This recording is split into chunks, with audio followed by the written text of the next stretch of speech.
ثوار الميدان.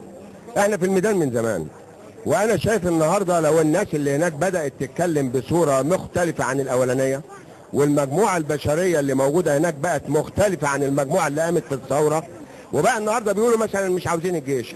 ده بيقال هل الجيش اللي هو كل يوم الصبح بيقول تحيا جمهوريه مصر العربيه والعصر بيقول يعني شاربين وطنيه كلهم وحشين؟ طب النهارده لو الجيش هنعتبر ان الجيش مش موجود والنائب العام مش موجود وزير الداخليه مش موجود، مين يمسك البلد؟ يبقى البلد عاوزه ايه؟ اذا البلد النهارده لها مخطط هي ماشيه فيه.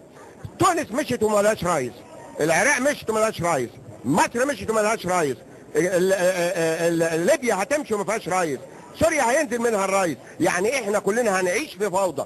بعد ما كنا هنعيش قلنا الحمد لله الثوره قامت، يبقى احنا لازم الشعب يدرك شيء. نمره واحد، مين يؤمننا؟ نمره اثنين، لازم ندير عجله الانتاج عشان نعرف ناكل. ولو في كذا اقتراح ان قالوا مثلا المصانع النهارده تشتغل، رئيس الوزراء ينزل فيها يقول ربع الفلوس او اللي بتطلع من الانتاج ياخدوه عشان العمال، وهنا هيزودوا الانتاج، وده فكر موجود. في فكر تاني عملوه وقدمناه لرئيس الوزراء، تأمين المتقاعدين، يأمنوا البلد من المتقاعدين، وعاوزين نشوف بعد كده لنا لقاء تاني. شوف لك يا دكتور يسرى ابو شادي، وانا النهارده جاي بصفتي المصريه وليس الدوليه، جاي ادعم الاغلبيه الصامته اللي قررت انها تخرج عن صمتها بعد ما شافت مسلسل الانهيار في مصر، وان النهارده لا يحكم مصر مجموعه موجوده في التحرير. اللي بيحكم مصر هي الشرعيه المصريه اللي بموافقه الشعب وبنتيجه الاستفتاء قال ان هي القوات المسلحه المصريه. النهارده لا توجد دوله داخل الدوله.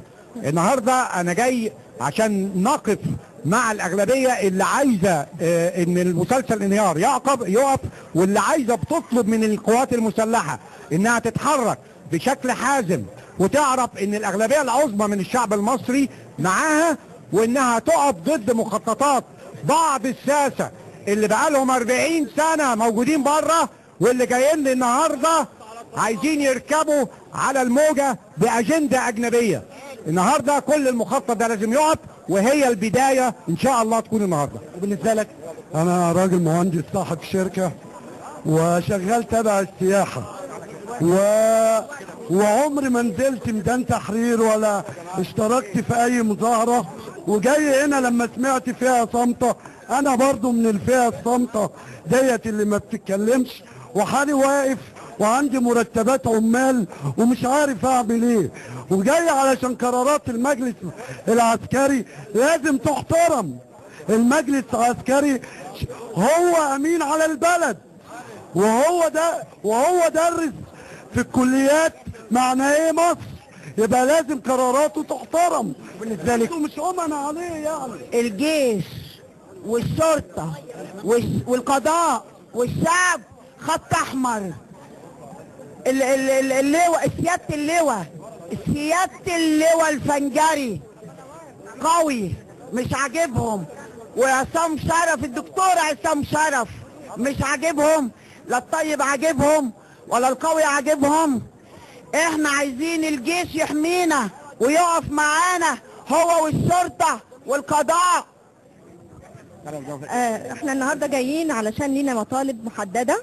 اول حاجه احنا بنأكد على الاستفتاء ب 19 مارس، وبنأكد على ان عايزين عجله الانتاج تدور، عجله الانتاج ثاني مره ثانيه. بنأكد ان في المحاكمات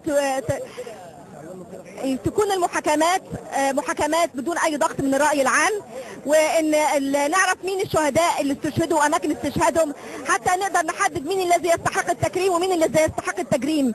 عايزين نعرف مين اللي فتح السجون، عايزين نعرف مين القناصه جايين منين، عايزين نفس الجهات والحركات المموله، عايزين نعرف مولت من مين اللي كان بيمولها، والتمويل ده راح لفين؟ نعم. واتصرف في ايه؟ في حاجات كتير قوي. الوضع بقى ضبابي، والميدان بقى مسيطر على كل اراء الشعب. احنا اغلبيه صامته ومش هنسكت تاني بعد كده، والنهارده قررنا ان احنا نتكلم. نعم. خالد ياسين. أيوة. خالد أشكرك شكرا جزيلا. خالد ياسين مفادنا إلى روكسي، وأشكر ضيوفه الكرام، كما أشكر زميلي سيد الزيد من التحرير، وأشكر أيضا ضيوفه الكرام الذين كانوا معنا مباشرة منذ دقائق.